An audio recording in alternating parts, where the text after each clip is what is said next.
It's the fact that I never expected this to happen. I mean, I thought that I would be running a place with 6 employees and doing garage remodelings in a house or 2.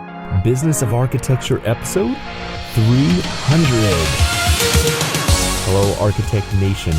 I'm Enoch Sears, and this is the show where we explore the intersection between design and enterprise, otherwise known as the business of architecture. It is hard to believe that this episode is number 300. Wow. What started in January of 2012 when I interviewed architect Oscia Wilson has continued on to today, almost 8 years of consistent podcast episodes later. Little did I know that that would kick off a worldwide movement of architects like yourself who are committed to mastering both design and enterprise. During that time, I've had hundreds of architects and changemakers here on the show. So for this important milestone of episode 300, I bring you an interview with a titan of architecture, one of the most influential and unassuming individuals that has ever impacted the industry of architecture, both in terms of design, business, and thought leadership. Our guest today is M. Arthur Gensler, Jr., founder of the international architecture and design firm of the same name, Gensler. Gensler has grown into the largest architecture firm in the world, with offices in over 14 countries, 48 individual locations, and over $1.4 billion in total revenue for 2019. Absolutely incredible. In today's episode, we discuss Gensler's book. We start out talking about his book, Art's Principles, that was released in 2015. In this episode, you'll discover, among other things, a summary of Art's notes that he kept over 50 years on how to run and grow a successful design firm. The 2 keys he credits for the incredible growth and success of Gensler. You won't want to miss these. His constellation of stars framework and how this approach helps him attract and keep the right people. The one word that tells him when someone doesn't belong at Gensler. His strategy to grow his portfolio without giving away free work in design competitions, and his answer to the question, would it be possible to do what he did in 1965 today, including his advice for young and not so young firm owners. This podcast is sponsored by the Dream Practice Accelerator, the leading business design program for architecture firm owners. Whether you're an early-stage startup, a mid-career firm owner, or a mature practice, the Dream Practice Accelerator can help you design and create a firm that gives you freedom, fulfillment, and financial abundance. Go to businessafarchitecture.com/reviews to discover more. And with that, let's get on to my interview with Arthur Gensler. The Harvard Business Review, I knew we've done some things with them. And so I sent them a draft of the first 3 or 4 chapters. They said, we really like it, but it's not academic research. And that's what we publish. I think it's 50 years of hard-earned lessons, which I think is more important than academic research. But that's what I wrote it for, that I truly wish I had something like this when I started our firm. Schools do not teach that. And they don't teach anything about it. They teach you how to be an architect or an engineer or a lawyer or an accountant, doctor. But then all of a sudden we wake up and we find out we're running a business. And that's tough because we don't know anything. And I didn't know how to deal with people and hiring. I didn't know anything about, how do you have clients and client relationships. I didn't know anything about letting people go. And I wish I had that. And so I've been keeping notes for 50 years and talks about it, and I thought I'd write it down. And what the book is based on my life, and it's the fact that I never expected this to happen. I mean, I thought that I would be running a place with 6 employees and doing garage remodelings in a house or 2, and that isn't where it ended up, and it isn't ended. It keeps going. So that's fun for me because I love growing people and seeing people grow. And I'm excited about it. I'm really, really excited about the fact that we're providing opportunities and jobs for people and for clients to build long-term relationships with our organization that are, people just don't want to leave. They just say, I finally found a home I want to be. And I like when they say a home because we're a big family, and that's what we talk about. And I think that's what you can do with a private business is hard to do with a public business, and that's why we'll always stay private, because you can do things. There's an article today in the Wall Street Journal about law firms that I cut out. They went and borrowed a lot of money because they wanted to pay themselves so much, and they'll make it up later, and they'll make this and guaranteed bonuses and guaranteed stuff. And I'm saying I can never do that. But we're not going to borrow any money. And they went bankrupt, and now they're calling the partners and saying, you better send that money back, because that's really the firm's money, not yours. And they were borrowing to buy in, and I never asked anybody to buy in. We gave them the stock. We gave them the ownership. So that's the kind of different things that I wanted to share in a book with people, that those are opportunities that people can have and still build a firm that's enormously successful, both professionally and as a business. What was the driving factor then to fuel that growth? If it wasn't intentional? It was intentional for two reasons.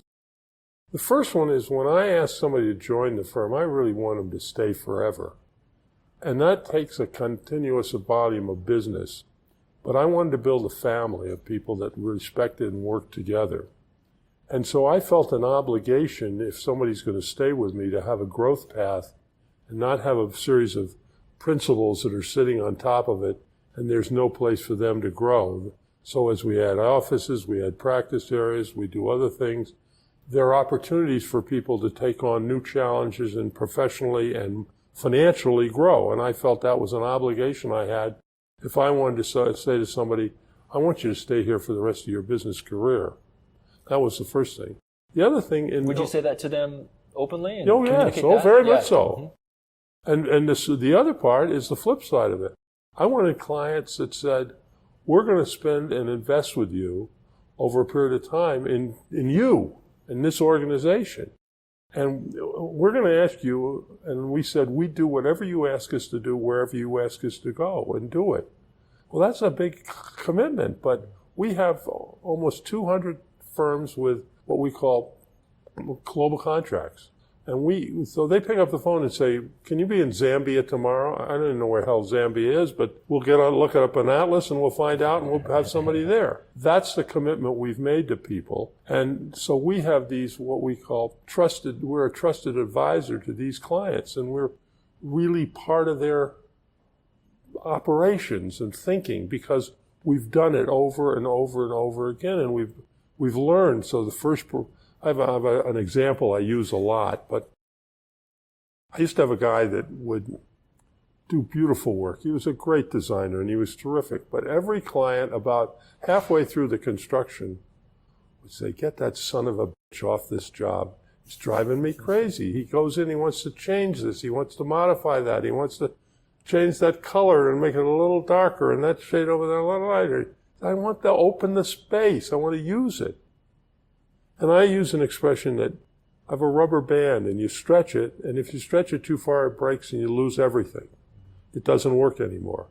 But if you stretch it with an initial resistance, and then it doesn't go back to its original form, it's stretched a little. And the next time you work on the rubber band, you stretch it, it goes a little farther. Well, similar with clients. I believe that we have an obligation. We used to do it. We haven't done it so much recently. We used to pick a word for the year. One of my favorite years was the word stretch. Stretch the clients, but don't stretch it and break the relationship. And that's the kind of relationship I want with clients, where we together grow every project we do. And yet we know that, and they know that we'll listen to them, we'll work with them, we'll meet their budget, we'll meet their schedule, which is not about what most design firms do. And we're one simple philosophy, which I think we have, if you've read it, we're constellation stars. We're not individuals. So it's not about 6 men and women who are taking all the money and getting all the credit. It's about a constellation of stars that needs to work on a project. So you need somebody to get the project, somebody to sign a decent contract, somebody to do a great program, somebody to design the project, somebody to do the documents, somebody to get it bid properly, somebody get it built, and somebody to close it out and collect the money. And so you may need 8 or 10 people, or maybe 1, but you need all these capabilities to do a great job. It isn't just the design. So it's when somebody talks about me instead of we, I know they're at the wrong firm. Or rather than I or us. And so when I hear an I do this and I'm that and I this and I that, probably the wrong place. And so, I have no problem. Those are people that are very talented and want to do their thing, and that's fine. But that isn't our firm's philosophy. It isn't our firm's client base. And it's not what we want. We feel an obligation to our clients. But we do feel an obligation to show and expose them and stretch them to whatever extent they're comfortable. So it sounds like when you say you started out with ideas of a small firm, 6 people designing garage additions, it sounds like you created some sort of basis for growth by instilling principles that would then let it grow by itself. Well, I hope so. And I got into, some people call me like the father of commercial interior architecture. I don't know whether I am or not. It makes me feel good, but I had a lot to do with it, professionalizing it in the early days in 1965 when we started. I got the first assignment that I got that really allowed me to start the firm was to do an interiors tenant work for a building. And so I did that, and I didn't know what it was, and I kind of went and found out what it was, and a lot of it was done by furniture dealers and accounting departments with graph paper. This is where the office, and I want this there, and it was ridiculous. It wasn't professional, it wasn't creative, and it wasn't, it was just, they knew what they knew, and that was what they did, and I was trying to stretch them a little bit. And I got some good clients, IBMs and people like that, and they listened to me, and we got the chance to do some interesting projects, and I kept doing that for one firm, Cushman & Wakefield, a big real estate firm, and they introduced me to people around the country, and so we opened offices. The first office we had was here in Denver, and did First Denver Bank, and then we went from here to Houston and did Pennzoil, and we went to LA, and now we're 46 offices in 14 countries around the world. So to me, it's giving people an opportunity and clients to work with these people, and together create something that's terrific. And every building doesn't have to be a look at me building. It isn't about me. And there are too damn many of those buildings that are just different and kooky to be different and kooky. If there's a need for it, fine. But if there's not, there's nothing wrong with a really well done, tasteful building. I think we all still like the Seagram's building, which is as simple, or the Lever House, as simple, as straightforward as you could get. And yet they're beautiful buildings, and they don't have to, have things flying out here and flying out there and going doing this and doing that. We do some of that because it's the right thing to do in that particular project. But, that isn't our standard fare. We do 6,000 projects for 2,500 clients a year. 2,500 different clients with 6,000 projects. And 5,000 people are doing it, so it's damn near a project a person. Secretaries included. It's crazy. But it's fun. I love doing it. I really do. I've noticed that Gensler does smaller projects. Oh, I've we seen do. just small little tenant build-outs. Oh, yeah. Well, see, there's a good example. Somebody's going to have to design it. Why shouldn't it be us? Somebody's going to come in there. It's great for a young person or a creative designer who can spend 2 days and give their best shot and do something and make a little, pop-up store. We do pop-up stores for companies, right in the middle of department stores. I was talking to somebody the other day. JCPenney should have hung with our concept, because we did pop-up stores in the JCPenney. Ron Johnson, who used to be the retail guy when we did the first 100 Apple stores, had us doing these pop-up stores. Ron's problem, he cut out the sales clerks, so there was nobody properly manning these pop-up stores, and people could wander around, and they were used to buying their own underwear and T-shirts and socks and stuff, and not kind of he got too upscale for not necessarily price-wise, but just, and he didn't have sales, and it's interesting, there are just so many people that believe they have to see it on a sale. It's always a phony sale. Not always, but sometimes you're just trying to get rid of merchandise and stuff that it hasn't sold. But most of these places you see sale after sale after sale. It's just sales merchandise. They say it's $60, but could never have sold at 60. They sell it for 30. You get 50% off. It's really worth 50% off. That's what it's worth. But there's a mentality out there that says, I got to get a deal. And it's interesting. You don't see that so much in other countries, because in other countries, there's bargaining going on. You go buy something and you go, well, I'm not paying that. Well, you take this. And so there's a bargaining, and it becomes sort of a game.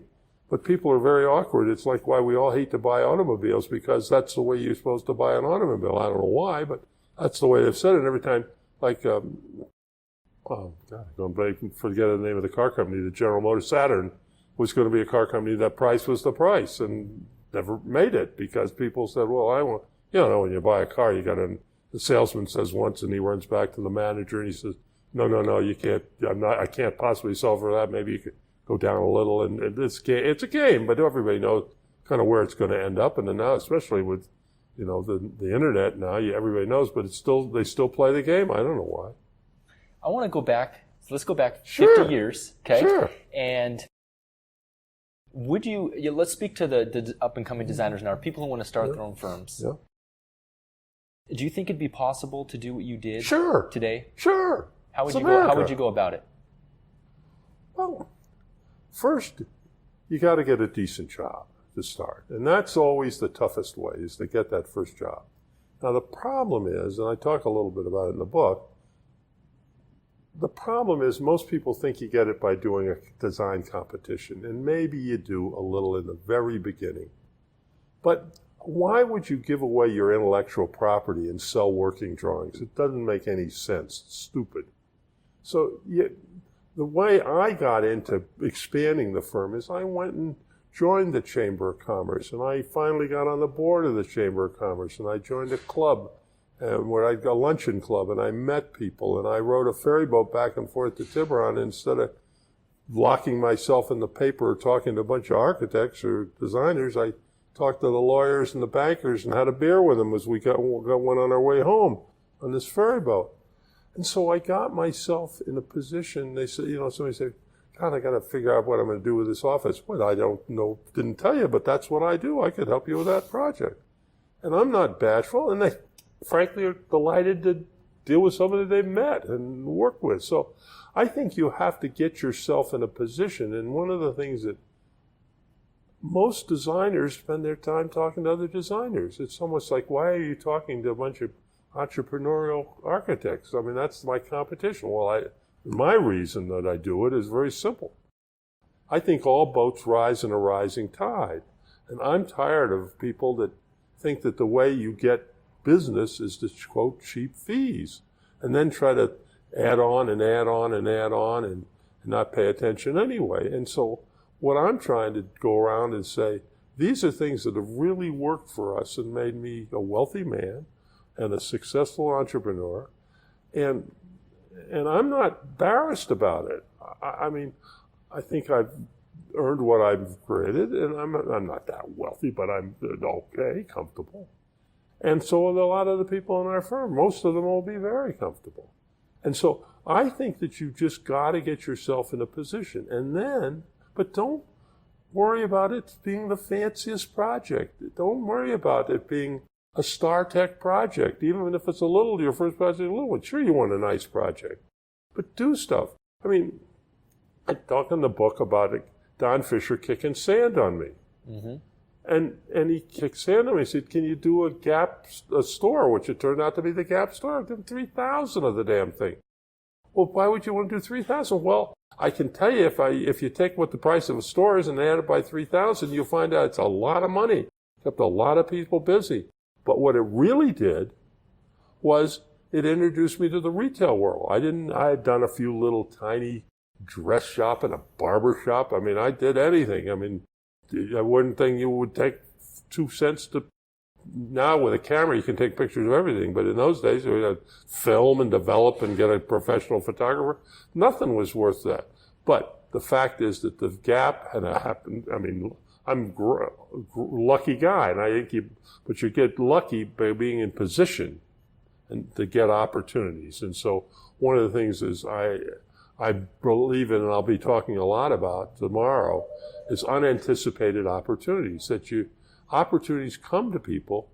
They aren't, I was going to say quick, and they're not smart, and that's not fair or right either way. They're not focused to say, that's an opportunity, let me take it and grab it. And so that's why we always want to go, I can tell you, I think I'm pretty perceptive of clients. And I would say that a third of the clients that I thought were going to be our lousy clients, but important because they were big, have turned out to be some of our best clients. And some other clients, which I thought were going to be absolute gems, are a pain in the butt. And who are those? Huh? Well, I won't say, but there are plenty of them. No, they're not plenty of them, but there are certainly our clients who first won't listen. They're unrealistic in price. They're unrealistic in schedule, and they don't know what they want. And the bigger problem is they don't know what they want, so it's hard to, they can't be pinned down. And one of the things that's so awkward in our field is the fact that people want a price to do something that they don't really know what they're going to do. And so and there's nothing like it called a standard job really, because each one has something different. The site's different, the building codes there are different, the contracting marketplace may be different, you have to shift things. So you got to think of all and be aware of all those things. And that is a wrap. If you'd like to get access to the second half of my interview with Arthur Gensler, you can go to businessofarchitecture.com/Gensler. On that page, you'll be able to enter your name and email address and get instant access to a members-only video interview that includes both the first part that you heard in this podcast and the second half of this interview. Also, if you haven't already, make sure you get access to my free video course that reveals the roadmap to building a practice that is dependable, rewarding, both in fulfillment and financially, delivers an exceptional experience for you, your staff, and clients, is autonomous, meaning it can run without your constant input, and last but not least, has a powerful mission and purpose. Go to dreampracticewebinar.com to access this free video course for podcast listeners. The views expressed on this show by my guests do not represent those of the host, and I make no representation, promise, guarantee, pledge, warranty, contract, bond, or commitment except to help you conquer the world. Carpe diem.